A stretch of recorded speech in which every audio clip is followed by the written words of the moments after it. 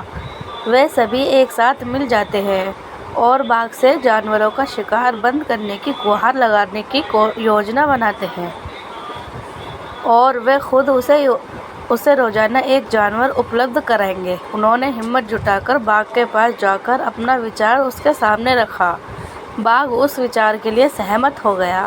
وہ پرتی دن ایک جانور کو اس کے بھوجن کے لیے باغ کے پاس بھیجنے لگے۔ ایک دن باغ کے کھانے کی باری خرگوش کی تھی، لیکن وہ خرگوش بہت چالاک تھا اور وہ باغ کا بھوجن نہیں بننا چاہتا تھا۔ وہ بہت دھیرے دھیرے باغ کی غفا کی اور چل پڑا۔ وہ بھی اپنے طریقے سے سو گیا اور اس طرح خرگوش کے باغ کی غفا تک پہنچنے میں شام ہو گئی۔ باغ لمبے سمے سے اپنے بھوجن کی پرتیکشا کر رہا تھا، جس سے اسے غصہ آ گیا اور اسے بہت بھوک لگی، اور خرگوش کو دیکھ کر وہ غصے سے چلایا کہ اسے بہت بھوک لگی ہے اور انہوں نے ابھی ایک بہت چھوٹا خرگوش بھیجا ہے۔ خرگوش نے کہا، مہامہیم، انہوں نے واستو میں میرے سہیت ہمیں 6 بھیجے، لیکن ہمارے راستے میں ایک باغ آیا اور خود کو جنگل کا راجا ہونے کا دعویٰ کیا۔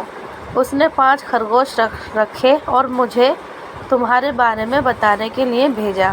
یہ سن کر باغ غصے سے بھڑک اٹھا اور خرگوش سے کہا کہ اسے اس باغ کے پاس لے چلو۔ خرگوش اسے کنویں کے پاس لے گیا اور کہا کہ باغ اس کے اندر ہے۔ باغ نے کنویں میں دیکھا اور اسے اپنی پرچھائی کو دوسرے باغ سمجھا اور اس پر گرج کر کنویں میں اپنا پرتیبمب دیکھا جو بھی دہاڑتا تھا۔ اس نے سوچا کہ باغ اس پر واپس دہاڑ رہا ہے اور اسے لڑائی کے لیے آمنترت کر رہا ہے، اور اس طرح وہ کنویں میں کود گیا، ڈوب گیا اور مر گیا۔